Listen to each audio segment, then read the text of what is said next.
Bonjour à tous et bienvenue sur anglais-rapide.fr. J'aimerais vous présenter cette semaine une vidéo qui va concerner les moyens mnémotechniques pour étudier du vocabulaire.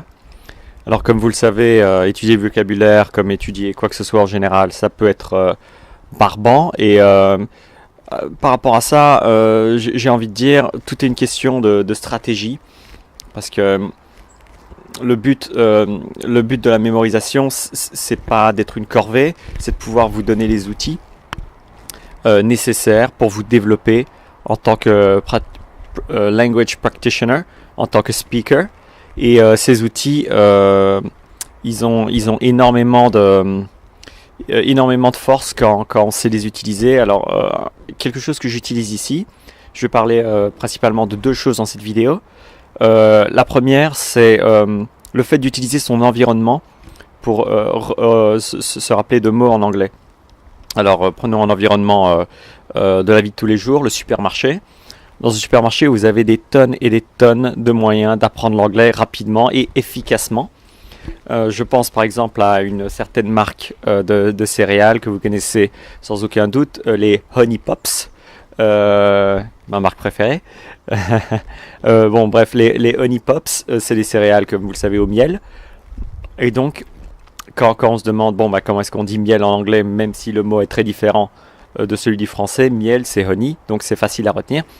Mais c'est facile à retenir surtout parce que c'est présent dans notre environnement et qu'il y a une claire connexion dans notre tête entre le mot et sa signification. C'est-à-dire que quand on pense à honey, dans le cadre des Honey Pops, quand on passe dans l'allée du supermarché et qu'on s'aperçoit qu'il y a la grosse boîte jaune, ou plutôt les grosses boîtes jaunes, les dizaines de grosses boîtes jaunes empilées les unes derrière les autres, avec l'abeille qui tient une ruche pleine de miel et qui s'apprête à déguster les délicieuses petites dragées de miel.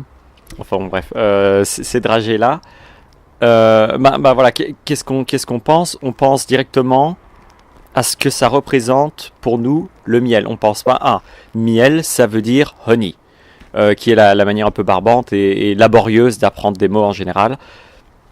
Parce qu'à ce moment-là, il n'y a pas vraiment de connexion entre le mot et sa signification. Mais lorsque le mot est pris dans un contexte, alors on ouvre une porte du cerveau qui était jusque-là fermée et ce qui va permettre bien plus facilement au mot de rentrer dans notre mémoire. Parce que le but ici, je sais que certaines personnes utilisent cette technique, je ne la remets absolument pas en cause, elle fonctionne très bien pour certaines personnes. Le fait d'étudier par exemple des listes de vocabulaire, ce mot-là ça veut dire ça, ce mot-là ça veut dire ça, faire du par cœur. Mais ce que j'encourage pour les personnes qui ont un peu de mal avec cette technique, c'est de mettre un mot dans son contexte avant d'envisager l'apprendre, parce que c'est très bien si vous en rappelez pendant 10 minutes après l'avoir étudié, ou même un jour, 2 jours, jusqu'à votre interrogation si vous êtes en classe ou si vous prenez des cours du soir. Mais le but, c'est surtout d'intégrer un mot sur le long terme, de le faire passer dans la mémoire de long terme. Et pour ce faire, le fait d'y attacher une image avec une petite histoire, c'est une excellente technique pour maximiser son apprentissage dans le cadre par exemple, de liste de vocabulaire. Donc si vous dites, voilà, honey, je pense à une abeille qui est en train de servir du miel au-dessus d'un bol de céréales, vous avez une petite histoire et directement, honey va bien plus facilement s'intégrer dans votre mémoire long terme du cerveau. Bon, au supermarché, il y a encore des dizaines et des dizaines d'exemples, je ne vais pas tous les prendre ici parce que ça prendrait un petit peu de temps. Mais si vous pensez, si vous allez dans le rayon entretien moteur de votre hypermarché favori, vous allez voir pas mal de bouteilles où il y a le mot oil dessus. Donc vous savez que oil, sans doute, c'est wheel, engine oil, wheel de moteur par exemple. Et à ce moment-là, encore une fois, vous avez un contexte. Vous avez une grosse goutte d'huile à côté de la phrase oil et directement votre cerveau visuel rattache au mot une petite histoire qui est ah oui, c'est vrai que oil, je me suis rappelé d'avoir vu une bouteille avec ce logo au magasin, donc oil c'est l'huile. Et donc voilà, cette technique Cette technique était le premier point dont je voulais discuter avec vous. Elle peut bien sûr être développée, mais c'est déjà bien, dans un premier temps, d'intégrer un petit peu comment elle fonctionne comme ceci. Alors, la deuxième chose dont je voulais parler dans cette vidéo, c'est le fait que vous pouvez faire beaucoup de choses pour rendre l'apprentissage de mots plus facile.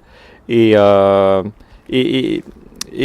quelque chose que je conseille en général, c'est le fait de bien comprendre que l'apprentissage n'est pas là, et jamais là pour punir. L'apprentissage est là pour renforcer.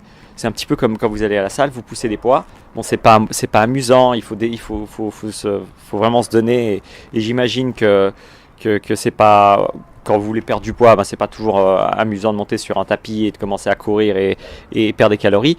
Mais au final, vous donnez les armes, vous donnez la motivation nécessaire pour atteindre quelque chose de meilleur et de vous donner plus confiance en vous. C'est pareil avec l'apprentissage ici, en général, l'apprentissage de mots. Parce que, maintenant, actuellement, mon niveau en anglais, sachant que je veux écrire, ne me permet pas toujours de pouvoir écrire vraiment comme je le voudrais, parce qu'il y a des tonnes et des tonnes et des tonnes et des tonnes de mots à apprendre. L'anglais, c'est comme n'importe quelle langue, ça se termine jamais. Il n'y a jamais un moment où on se dit, voilà, je connais suffisamment. Donc, plus on apprend et plus on se rend compte qu'on en sait peu. Et donc, j'essaie constamment de me rappeler ça parce que il y a beaucoup de mots à apprendre quand on veut commencer à vouloir raconter des histoires, écrire de la science-fiction ou quoi que ce soit. On se rend compte de l'ampleur de la tâche.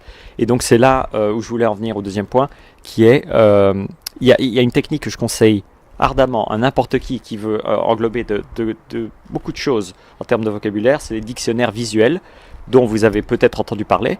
Un dictionnaire visuel, qu'est-ce que c'est? C'est simplement un dictionnaire qui vous montre la photo, l'image, la représentation ou le schéma d'une structure avec une petite ligne décrivant chaque partie de l'image en question. Donc, dans le cadre d'une voiture, vous avez la description de ce qu'est le pare-choc avant, pare-choc arrière, embrayage, etc., etc. Et le fait d'avoir le mot directement lié à l'image permet au cerveau de sauter une étape, d'économiser une étape. L'étape qui est de traduire le mot du français vers l'anglais. Si vous l'avez directement en anglais, une fois que vous avez vu l'image, vous allez l'intégrer beaucoup plus rapidement, tout comme n'importe quel native qui a appris la langue. C'est-à-dire que quand on grandit, on n'a pas forcément toujours 40 dictionnaires autour de nous, et pourtant on sait très bien, au fur et à mesure, quand on est petit, que si on nous montre quelque chose et qu'on nous dit le mot par rapport à cette description du mot qu'on veut trouver, on saura cette chose égale ceci. On ne pense pas en termes de cette chose égale ceci en français, égale ceci dans la langue. Et encore une fois, ça permet au cerveau d'être plus actif et surtout plus rapide, d'économiser une étape. Donc, pour résumer, les 2 points de cette vidéo, c'était utiliser votre environnement quand vous le pouvez autour de vous pour apprendre l'anglais, parce qu'on est dans une culture qui est quand même énormément influencée par cette langue. Donc au supermarché, la prochaine fois que vous y allez, repérez les quelques marques où il y a quelques mots anglais. Les 3/4 du temps, vous allez en déduire la signification sans avoir à aller dans le dictionnaire, bien entendu. Et essayez surtout de vous visualiser la petite histoire la prochaine fois que vous demanderez comment est-ce que je traduis ce mot. Comment traduire ce mot. Et le deuxième conseil que je fais, c'est investissez éventuellement dans un dictionnaire visuel. Dictionnaire visuel anglais-français ou alors dictionnaire idéalement visuel anglais. Vous pouvez taper ça sur des grands sites de vente en ligne, c'est assez facile à trouver. Et sinon, si vous ne voulez pas débourser d'argent, il y a pas mal de résultats disponibles aussi en gratuit sur Google. Vous avez juste à taper Visual Dictionary et vous allez ensuite avoir une liste extensive d'exemples et de différents domaines dans lesquels vous pouvez agrandir votre vocabulaire en évitant cette étape, je regarde dans le dictionnaire, etc. etc. D'autant plus que, c'est un point que j'ai oublié de citer ici, vous savez que la mémoire fonctionne par association. Donc si vous apprenez une liste de mots lié à un dessin en particulier, par exemple sur une maison, ben, votre cerveau va commencer à faire la liaison. Ah, donc ceci, la gouttière, c'était a guttering. Ensuite, je sais pas moi, le châssis, ben, c'est window sill. Enfin bon, voilà, vous avez compris, où je veux en venir. Le fait de travailler par association et d'avoir dans un dictionnaire visuel des catégories vous permettra plus facilement d'intégrer ces listes de vocabulaire plutôt que d'en apprendre un par-ci, un par-là, et d'agir en fragmenté. Donc j'espère que vous avez pu utiliser quelques conseils, ou que vous allez pouvoir utiliser quelques conseils plutôt par rapport à votre mémorisation de vocabulaire en anglais. Et je vous vois très bientôt pour une nouvelle vidéo sur le canal YouTube de anglais.fr. Anglais.fr, j'aimerais bien, mais il était déjà pris, donc c'est anglaisrapide.fr. Passez une excellente journée et à bientôt.